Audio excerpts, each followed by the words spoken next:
mẹ ốp cột ốp ốp ốp cột ốp tụi ranh tao khai đó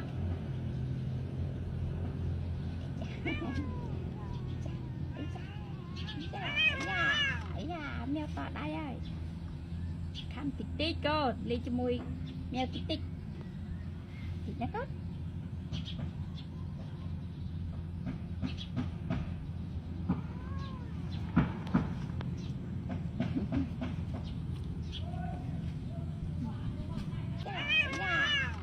mèo to đây ơi